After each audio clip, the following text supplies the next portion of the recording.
I thought working at the Tavern Bar in Texas would be easy money, just late nights, cheap beer, and rowdy cowboys. But then came the list of rules.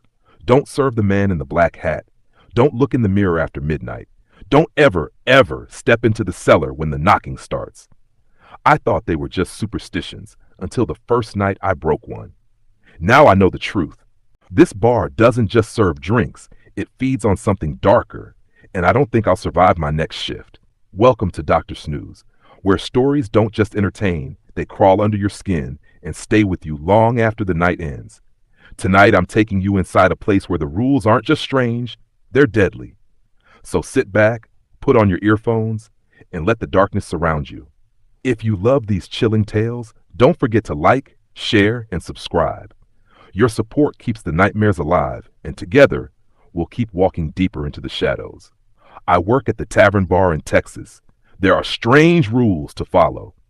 Part 1. I never thought I'd end up working nights at the Tavern Bar. It wasn't exactly a dream job, but when bills pile up and your options are running thin, you take what you can get. The tavern wasn't your usual kind of bar. From the outside, it looked like a relic from another time. Its weather-beaten wooden signs swinging in the warm Texas wind, faded letters spelling out the tavern. A few broken neon lights clung to life, buzzing faintly as if reluctant to give. The place was tucked off an old stretch of highway, miles away from any real town. You could drive past it and not even notice unless you were looking. That's how I felt the first night I came here for the interview. The building seemed to appear out of nowhere, looming against the flat horizon. A single streetlight stood near the parking lot, its yellow glow barely touching the gravel.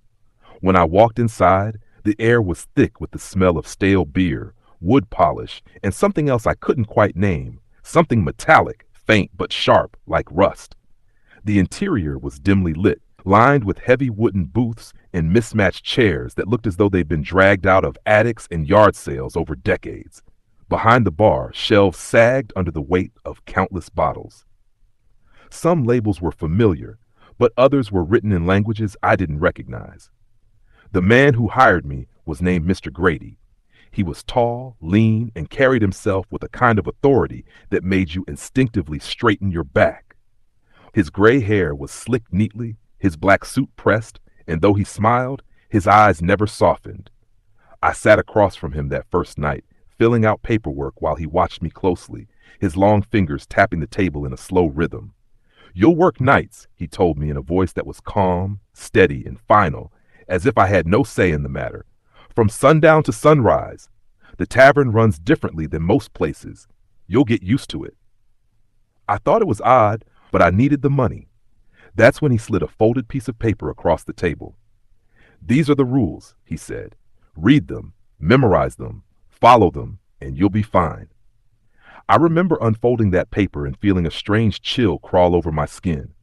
The rules weren't like anything I'd expected. 1. Do not open the doors after midnight, no matter how hard someone knocks. 2.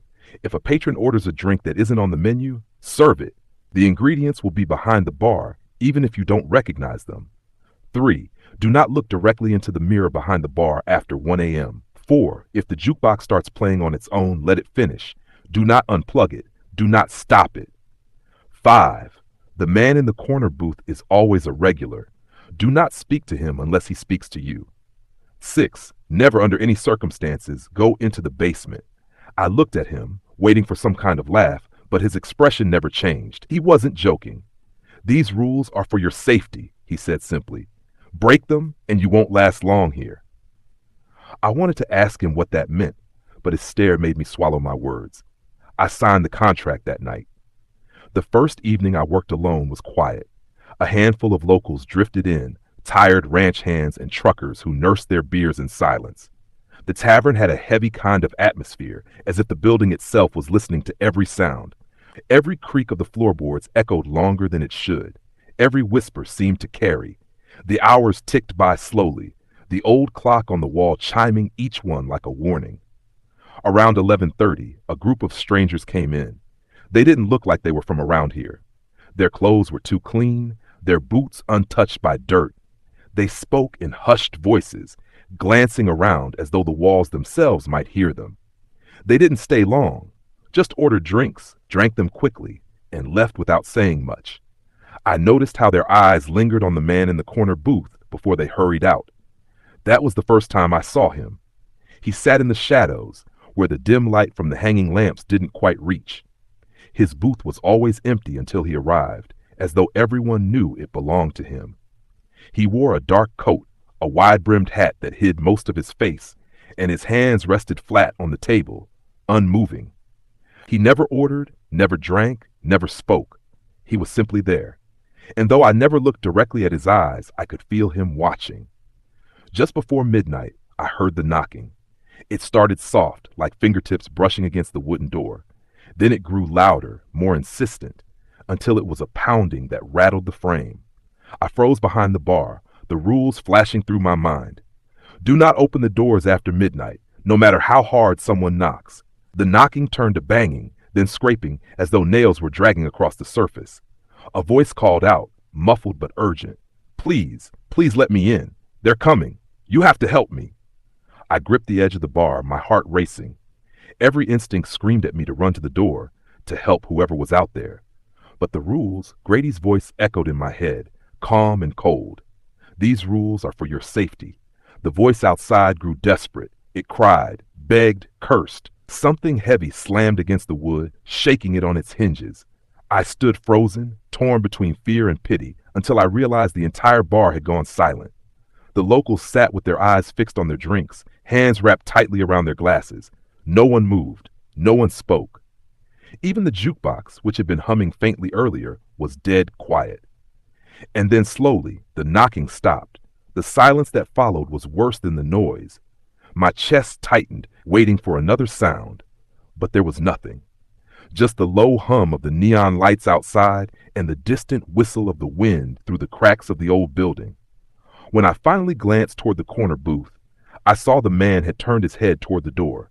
He sat there, still as stone, his hat casting a shadow over his face. For the briefest moment, I thought I saw him smile. The clock struck 1. I didn't want to look, but my eyes were drawn to the mirror behind the bar. It stretched across the wall, reflecting the dim interior of the tavern. My own pale face stared back, wide-eyed and tense. But then, slowly, the reflection changed. Behind me in the mirror, the bar wasn't empty. Figures stood where no one sat. Dozens of them lined up along the booths, filling the space with silent, unmoving shapes. Their faces were blurred, indistinct, but I could feel their eyes burning into me, my breath caught in my throat. I squeezed my eyes shut, turned away, and gripped the counter to steady myself. When I dared to open them again, I didn't look back at the mirror. That was the first night. By dawn, the patrons had left one by one, slipping out without a word. The man in the corner booth disappeared without me seeing him leave. When the sun rose, the air inside the tavern felt lighter, as though some invisible weight had lifted. I told myself it was just nerves, just my imagination twisting shadows into monsters. But deep down, I knew better. The rules weren't a joke, and this place wasn't just a bar. The tavern had secrets, and I was now part of them. My second night at the tavern started the same way as the first. Empty tables, dim lights, and that heavy stillness clinging to the air. But now I carried the weight of what I had seen. The memory of the knocking still echoed in my head, the voice outside begging to be let in. Worse yet, the reflection in the mirror haunted me every time I closed my eyes. I tried telling myself it was exhaustion, the kind that made you hear things, see things. Maybe I'd even fallen asleep for a moment without realizing it. But when I came in that evening, I noticed something strange. The door. On the outside, across the wood where the pounding had been, deep scratches ran down the surface like claws had dragged across it. Long grooves dug into the grain, splintering the old boards. They hadn't been there before. I ran my fingers across them, rough and uneven, and pulled my hand back quickly. Something about them felt wrong, as though the wood itself had been burned, the edges blackened ever so faintly. Inside, the regulars sat scattered at their usual spots. The air was filled with low murmurs and the clinking of glasses, but it all felt forced, as though everyone was pretending this was just another bar on just another night. By now I had grown more aware of the man in the corner booth. He was already there when I arrived, sitting as still as the night before, his hat shading his face. No drink, no food, no words, just silence. I tried not to glance in his direction, but he had a way of pulling my eyes toward him, like gravity itself. Mr. Grady was there too.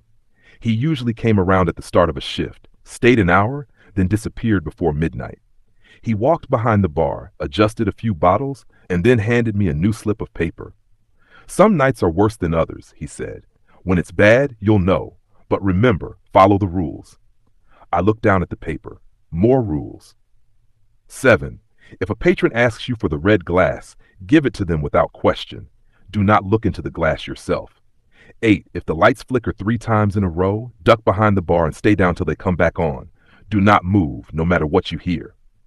9. If someone sits beside you and you don't remember them walking in, don't look at them. Serve them quickly and wait until they leave. I wanted to laugh, wanted to ask him if this was some elaborate hazing ritual. But the scratches on the door burned in the back of my mind. I folded the paper and slid it into my pocket without a word. By 10 o'clock, the usual crowd had settled in. I served beers, poured whiskey, wiped down tables, and pretended I wasn't keeping one eye on the mirror. Every time I passed it, I made sure not to look after one. It wasn't until 11 that something unusual happened. A man in a dusty coat stumbled in. He wasn't like the regulars, and he didn't look like a traveler either.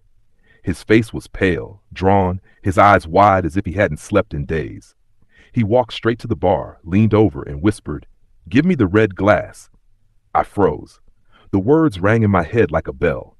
The red glass. Rule 7. I didn't even know what it meant until I felt my hand move on its own. Reaching under the bar, my fingers brushed against something cold.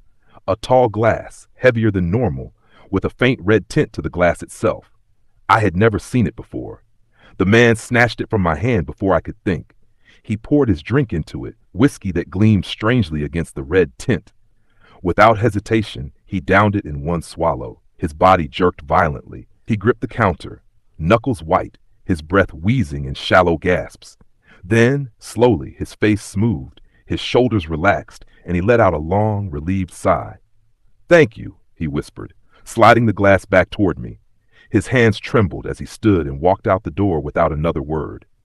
I stood frozen, staring at the glass. It was empty, but faint streaks clung to the sides like something thicker than whiskey had been there. My stomach churned. I quickly shoved it back under the counter, unwilling to look at it any longer. When I turned, I noticed the regulars were staring at me. Not openly, not fully, but just enough to let me know they had seen. And then, as if on cue, they all turned away at once, returning to their drinks in silence. Midnight came, and the knocking started again. This time it was harder, louder. The door rattled on its hinges, and a voice called out in anger, "Let me in! You can't keep me out forever!" My heart thumped in my chest. I gripped the bar, repeating the rule in my head.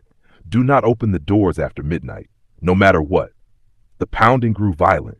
A glass fell from the shelf and shattered on the floor. The voice outside howled, a sound so unnatural it made my blood run cold. It wasn't human anymore. It was something else, something that clawed and scraped and banged with inhuman strength. I squeezed my eyes shut and prayed it would stop. And then, just as suddenly as it had started, it did. Silence filled the bar again. I opened my eyes slowly, my breath ragged, and then I saw something that made my blood freeze.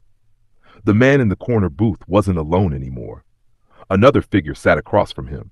I hadn't seen anyone walk in, hadn't heard the door open, but there they were, 2 dark silhouettes facing each other in silence. The second figure leaned forward slightly, and though I couldn't see its face, I could feel its attention shift toward me. The air in the room grew heavier, pressing down on my chest. I turned away quickly, focusing on the bottles in front of me, my hands trembling as I pretended to wipe the counter. That's when the lights flickered. Once, twice, 3 times. My heart lurched. I dove behind the bar, crouching low, remembering the rule. Stay down, don't move, no matter what you hear. And I heard plenty. Footsteps echoed across the wooden floorboards, slow and deliberate. The scrape of a chair moving. A low murmur, like voices whispering in a language I couldn't understand. My pulse hammered in my ears as I pressed myself against the floor, too terrified to breathe. Then came the sound of something heavy dragging across the floor, like a sack of rocks being pulled along the wood. It stopped directly above me, and I felt the vibrations through the floorboards. A hand, cold, damp, and impossibly long, slid over the edge of the bar, fingers curling inches from my face. My entire body went rigid. The hand lingered there, twitching faintly before it withdrew. The lights flickered once more, and everything went silent. I waited for what felt like hours before daring to stand. The bar was empty. No sign of the second figure, no trace of the dragging sound, nothing. Only the man in the corner remained, still as a statue, his head tilted ever so slightly, as though he were amused. When dawn finally came, I walked out of the tavern shaking, the morning light burning against my tired eyes. The gravel crunched under my boots, and for the first time, I noticed the ground outside. The gravel wasn't just gravel. Mixed in with the rocks were fragments of bone, and some of them were fresh. By my third night at the tavern, I was no longer under the illusion that this was a normal job. The first 2 nights had stripped away any thought that the rules were superstition or ritual. They were survival. I didn't sleep much that day. Every time I closed my eyes, I saw the hand curling over the bar, long and pale, twitching inches from my face. I felt the weight of the whispers crawling through my head. And when I finally dozed off, I dreamed of the rows of faceless patrons staring back at me, silent and waiting.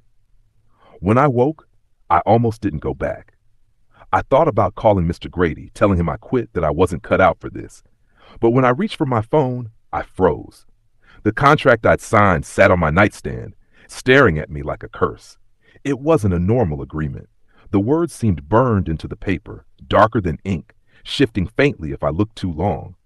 The thought of breaking it made my chest tighten, as though invisible hands had wrapped around my ribs. So I drove back. The tavern stood against the dusk, the fading sunlight brushing the roof with fire before sinking below the horizon. The neon signs buzzed faintly, and the lone street lamp cast its sickly glow across the gravel. I parked and walked slowly, my boots crunching on stones that I now knew weren't all stones. Inside, the bar was already alive with murmurs. More people than usual had gathered, and I noticed quickly they weren't all locals. A woman in a faded dress sat by the jukebox, her fingers brushing its surface as though coaxing it to play. A pair of men in old cowboy hats whispered in a booth, their faces hidden beneath shadows, their voices too low to catch. The man in the corner was there, as always, hat low, coat buttoned, hands flat against the table, still, watching. I went behind the bar, and that's when I saw Mr. Grady waiting for me. His expression was grave, and he spoke quietly, his eyes never leaving mine. "Tonight you'll see things you're not meant to see," he said. "Remember the rules. If you can't trust your eyes, trust the rules." Then he handed me another slip of paper. 10. Do not let the fire die out in the hearth. If it dims, feed it no matter what you must burn. 11. If someone offers you a coin older than the country itself, take it. Place it in the jar beneath the counter. Do not return it. 12. Never, under any circumstances, drink anything someone else pours for you. I tucked the paper into my pocket, my throat dry. Grady gave me one last look, then left, disappearing into the night as though he had somewhere far more important to be. The night began quietly enough. Drinks were poured, glasses clinked, the smell of old whiskey and wood smoke filled the air. But I noticed the hearth fire flickering lower than usual. I found myself staring at it constantly, afraid to see it die. I fed it logs, one after another, and the flames licked high against the chimney, casting long shadows across the room. Around 10:30, a man walked in. His face was hidden beneath a scarf, his coat heavy despite the warm Texas night. He sat at the bar, his gloved hands clutching something small. When I stepped closer, he slid it across the counter. It was a coin.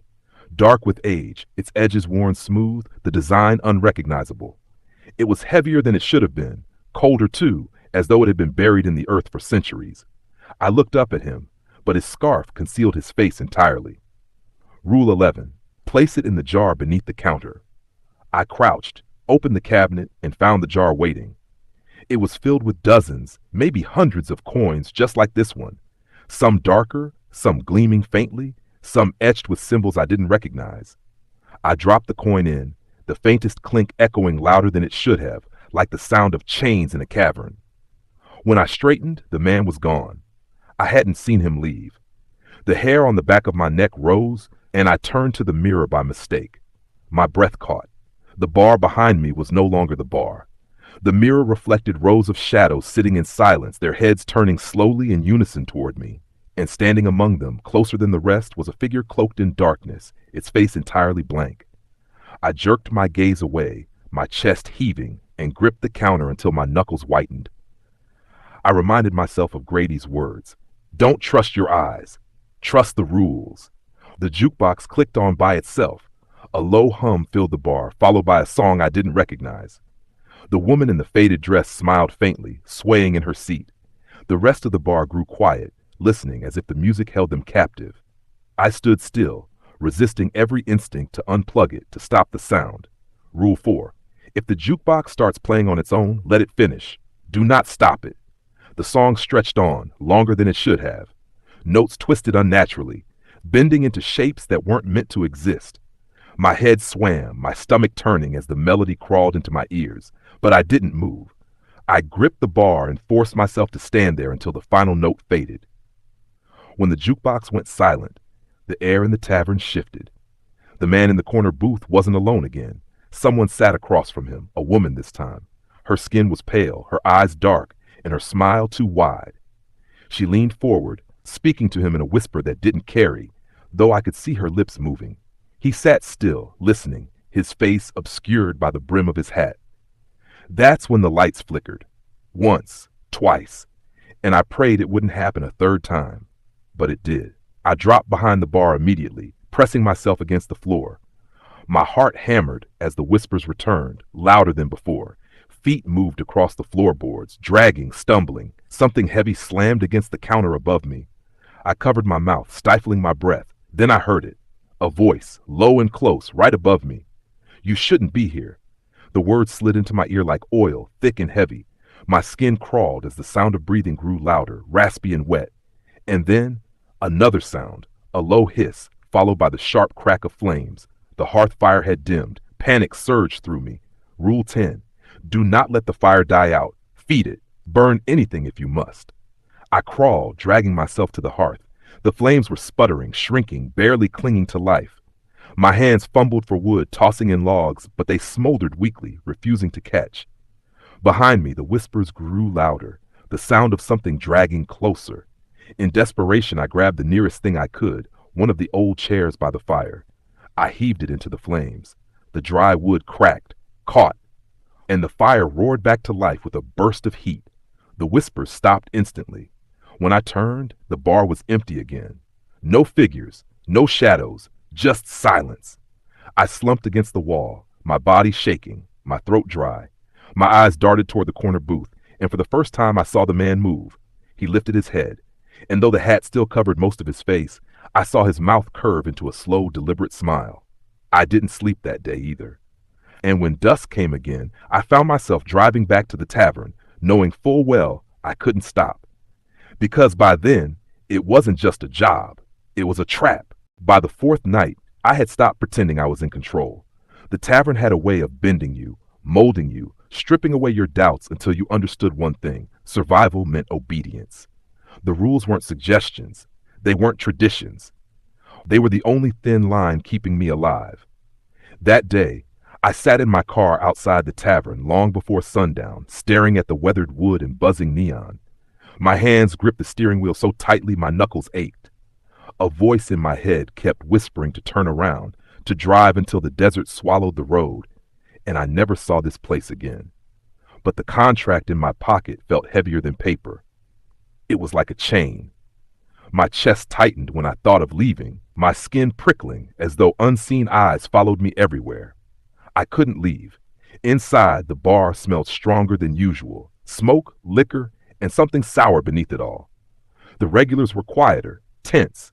Even the air seemed to hang heavier, as though the walls themselves were bracing for something. Mr. Grady was waiting behind the bar, his suit neat, his expression unreadable. Without a word, he handed me another folded slip of paper. 13. Do not answer the phone after midnight. No matter what it says, no matter who it claims to be, hang up. 14. If you hear someone call your name and no one is there, do not respond. 5th, if the basement door opens on its own, close it. Do not look inside. The word basement made my stomach twist. I had walked past that door a dozen times. It sat at the far end of the hall behind the bar, heavy and iron-bound, a padlock hanging from it, though I never saw anyone with a key. It gave off a coldness, as if the air seeped out from underneath. Grady leaned close, his voice lower than usual. The basement is not for you, he said. Whatever you hear, whatever you think you see, ignore it. Close the door. Always close the door. Before I could ask, he was gone, slipping out the way he always did, leaving me alone with his words. The night started slowly. I poured drinks, cleaned glasses, tried to steady my hands. The fire in the hearth burned bright, and I kept an eye on it, tossing in wood the moment it dipped too low. The man in the corner booth was already there, hat low, still as a shadow. I didn't look at him long. Around 11, the phone rang. It startled me. A sharp, shrill sound that cut through the low hum of voices. The old rotary phone sat at the end of the bar, its cord frayed, the plastic yellowed with age. I stared at it, my pulse quickening. Rule 13. Do not answer the phone after midnight. But it wasn't midnight yet. I glanced at the clock on the wall. 11:05. The phone rang again, louder, insistent. I reached slowly, lifted the receiver to my ear. Static hissed on the other end, followed by a faint voice. Don't stay. Get out while you can. My throat went dry. Who is this? The static crackled, and then the voice came again, closer this time. They're watching you. Don't. The line cut. I stood frozen, the receiver heavy in my hand. The phone went dead, silent as the grave. Slowly, I set it back in place. When I turned, half the bar was staring at me. The regulars sat still, their eyes glassy, their hands unmoving. For a moment, I thought they would all stand at once. But then, as though nothing had happened, they turned back to their drinks. The rest of the night passed in uneasy silence, broken only by the jukebox clicking once on its own, though it never played. I prayed for dawn. But dawn never comes quickly at the tavern. At exactly midnight, the phone rang again. The sound nearly made me drop a glass. It echoed through the bar, sharp, demanding, the old bell rattling as though it would shake loose from the wall. I froze, remembering the rule. Do not answer the phone after midnight. The regulars sat in silence. The man in the corner did not move. The phone rang and rang, louder and louder, each shrill note stabbing into my skull. Then I heard it. My name, whispered through the phone, over and over again in a voice that was mine. Come on, answer. You know it's you. My knees locked. I gripped the edge of the bar, staring at the phone as it screamed. My own voice whispered from the line, taunting, pleading, demanding, and then, as suddenly as it began, it stopped. The silence that followed was worse. That's when I heard another sound, a low creak, the groan of hinges. The basement door had opened. I turned slowly, dread crawling through my veins. At the far end of the hall, the heavy iron-bound door hung open a crack, blackness yawning beyond. Cold air seeped out, chilling the back of my neck. Rule 15. If the basement door opens on its own, close it. Do not look inside. I forced my feet forward, each step heavier than the last. The door waited, silent, patient. The darkness inside seemed to breathe, shifting faintly as though alive. My hand trembled as I reached for the wood. That's when I heard it. A voice from the darkness. Please, help me. It was soft, weak, filled with pain. It sounded human. I froze, my chest tightening. Every instinct screamed to answer, to look, to see who or what was down there. But Grady's words rang in my head. The basement is not for you. The voice came again, louder. I know you can hear me. Don't leave me here. I shut my eyes, forced my hand against the wood, and slammed the door shut. The padlock clicked into place on its own, like though I hadn't touched it. The moment it closed, the air in the tavern lightened, as though the entire building had released a breath. When I turned, the man in the corner booth was no longer still. His head tilted just slightly, acknowledging me. For the first time, I thought I saw him nod. I didn't know if it was approval or amusement. The rest of the night dragged on in silence. No more phone calls, no more doors, just the steady hum of fear gnawing at my chest until the first light of dawn bled through the windows. When I stepped outside, the gravel crunched beneath my boots. And that's when I noticed something new. The ground around the basement's outer wall wasn't like the rest. The dirt there was freshly turned, as though something had been digging. The next evening felt heavier than all the others combined. I had barely gotten any sleep during the day. Every time I closed my eyes, I saw the pale figure from the basement door and the grinning face in the mirror. My mind was at war with itself, urging me to quit this job, but at the same time, something deeper kept pulling me back to the tavern bar. It wasn't just a paycheck anymore. There was a gnawing curiosity, a dreadful need to know what was hidden within the old wood, the dust, and the shadows of that place. When I arrived, the bar looked the same, but the air felt thicker, like walking into a humid storm before the clouds burst open. The neon sign flickered twice as I pushed the door open, and for a moment, I thought I saw someone, or something, standing by the pool table. By the time the door swung shut, the spot was empty. The old bartender was waiting for me behind the counter as usual. He didn't look up this time, just slid the keys toward me and muttered, "Remember the rules, boy. Don't try to outsmart them." I wanted to ask him what he meant, who they were, but the way his voice cracked made my throat tighten. I took the keys, and before I could say anything, he left. The door closed behind him, leaving me alone with the silence. I went through the usual motions at first, checking the taps, sweeping the floor, lighting a few lamps. The routines gave me some control, some sense of normalcy. But I kept glancing at the rule list pinned to the wall. My eyes lingered on the one that had haunted me since last night. Never look into the mirror after midnight. That mirror in the back hallway felt alive now. Every time I walked past it, I felt like I was brushing too close to something waiting to be acknowledged. By 10 o'clock, the air grew colder. I rubbed my arms, though the heater was on. At 11, the jukebox kicked to life on its own again. But this time, instead of a random country ballad, it played a slow, rasping voice that didn't sound like a song at all. It was almost like whispering, a language I couldn't understand. My instincts screamed at me to pull the plug, but when I walked closer, I realized the jukebox wasn't plugged in at all. It was humming on its own. The sound grew louder until I slammed my fist against the machine.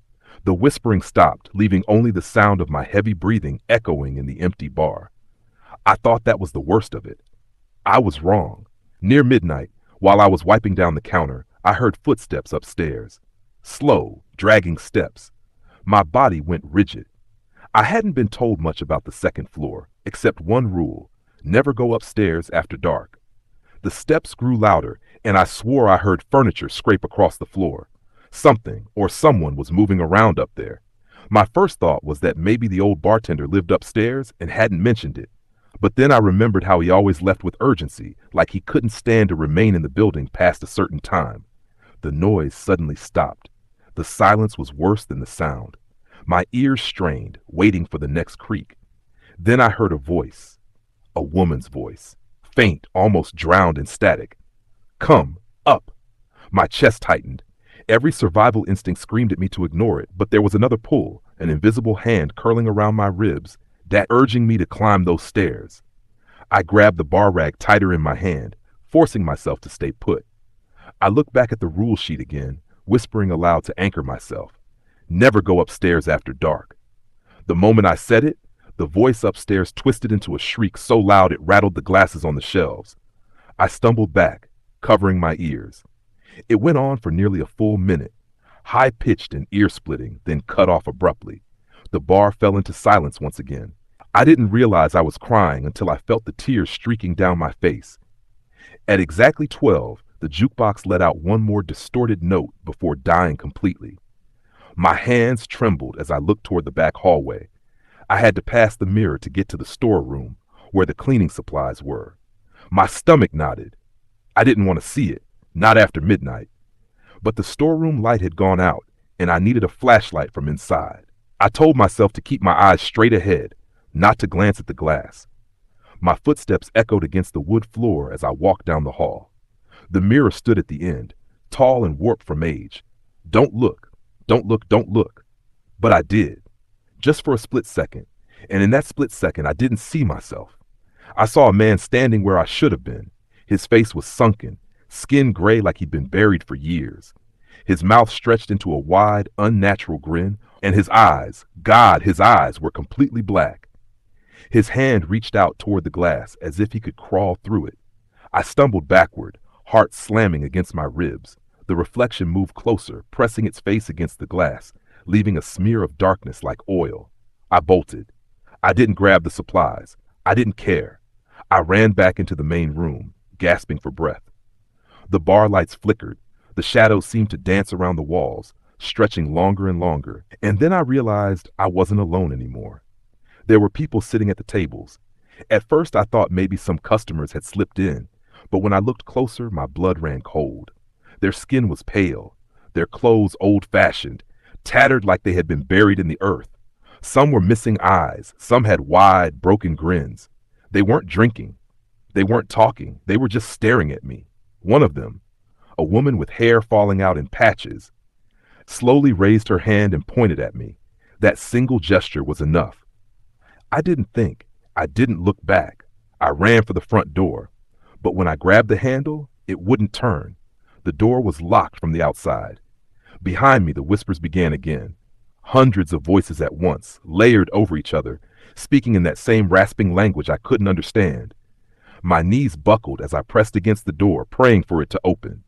The last thing I remember before everything went black was a shadow falling over me, and that same woman's voice from upstairs, whispering right into my ear, "You broke the rules."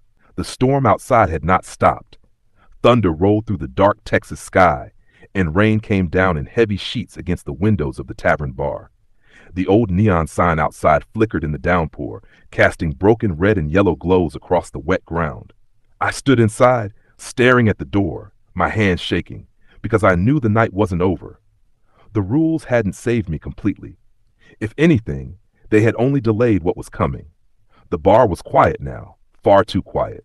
The usual hum of the jukebox was gone. The sound of ice shifting in the cooler no longer echoed through the room. Even the steady dripping from the ceiling in the far corner had stopped. It was as if the place was holding its breath, waiting. My eyes wandered across the room, over the tables where patrons had once sat, drinking and laughing. But now, the memories of tonight's horrors stained the air. I could almost see their shadows lingering, whispering against the walls. The mirror behind the counter was cracked now, splintered from when something had slammed into it earlier. And in the broken glass, I thought I saw faces, faces of those who weren't supposed to be here anymore. I tried to calm myself, tried to remind myself of the rules. But then I remembered what Rule 7 had said, the one handwritten at the bottom in shaky ink. If you survive the night, leave before dawn. Do not look back. The problem was, I couldn't leave yet. The clock behind the bar showed it was 3:47 a.m. Dawn was still hours away. A low creak came from the hallway leading to the back storage room. My heart jumped. I gripped the bar counter like it was the only thing keeping me steady. Slowly, carefully, I turned toward the sound. Something was moving in there. Something heavy. I wanted to run, to hide, but my feet wouldn't move. The air grew colder with every second, frost spreading across the edge of the counter. My breath came out in white clouds. Then, from the shadows of the hallway, I saw it. At first, it looked like a man, tall, wearing a wide-brimmed hat, shoulders hunched, but as it stepped into the faint light, I realized it wasn't a man at all. Its skin was stretched thin, pale as candle wax. Its eyes glowed faintly red, and its mouth was nothing more than a jagged tear that stretched across its face. It carried something in its hands. At first, I couldn't make sense of it. Then I realized it was the ledger. The same ledger I had signed my name into when I first started working here. The creature tilted its head, staring at me as though measuring my worth. Then, in a voice that sounded like dozens of whispers all at once, it spoke. "You broke the circle." My knees weakened. I wanted to scream, but no sound came out. The thing walked closer, dragging its fingers along the wooden tables, leaving behind long, deep scratches. As it neared, the room darkened, the lights above popping out one by one until only the faint glow of the neon sign outside lit the room.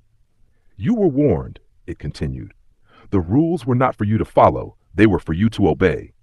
I realized then what the bartender meant, why he had said the rules weren't a suggestion. They were binding, like a contract. And I had broken them. The creature dropped the ledger onto the bar counter. It landed with a heavy thud, pages flipping open by themselves, stopping on the one with my name. My signature glowed faintly, bleeding like fresh ink. I reached out, trembling, and touched the page. The second my finger brushed the paper, I was no longer in the tavern bar.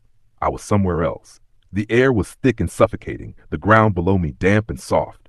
All around I heard whispers, laughter, and cries echoing from unseen mouths. Shapes moved in the dark, shadows that had form but no detail. They circled me, closer and closer, until I thought I would be consumed. Then I saw them, the patrons, the ones who had been drinking at the bar earlier, the ones who had disappeared.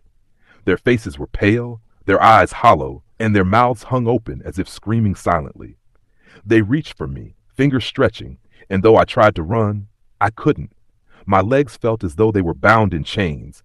"Join us," they whispered together. "You signed your name. You belong here now." I screamed and pulled myself backward, desperate to escape. My back slammed against something solid. Turning, I realized I was against a door that hadn't been there before. With every ounce of strength, I pushed it open, and I was back in the bar. The ledger sat in front of me, closed now. The creature was gone, but its presence lingered like smoke in the air. My hands shook as I grabbed the book and hurled it across the room. It landed against the wall and slid to the floor, pages fluttering open. The clock ticked on. 4:29 a.m. Somehow I had made it back. But I knew this wasn't over. The rules were clear. I had to leave before dawn. If I didn't, I'd be trapped here forever, just like the others. The storm outside raged on, but I didn't care. I had to leave. I grabbed my coat, shoved it on, and ran for the door. But as my hand touched the handle, I froze. Something whispered from behind me, close to my ear, even though no one was there. "Don't look back." I shoved the door open and stepped into the rain. The night air hit me like a wall, cold and wet, but it was real. It was freedom. I stumbled across the parking lot, the neon sign buzzing faintly behind me. My heart pounded, every step heavier than the last. And then I stopped. I don't know why. Maybe it was instinct. Maybe it was the lingering fear that I hadn't truly escaped. But I stopped. Slowly, against every warning, I turned my head. The tavern bar stood there, glowing faintly in the storm. But it wasn't the same. Its walls twisted, windows stretching like open mouths, the neon sign flickering into shapes I couldn't understand. And in the doorway stood the creature, holding the ledger, its red eyes locked on me.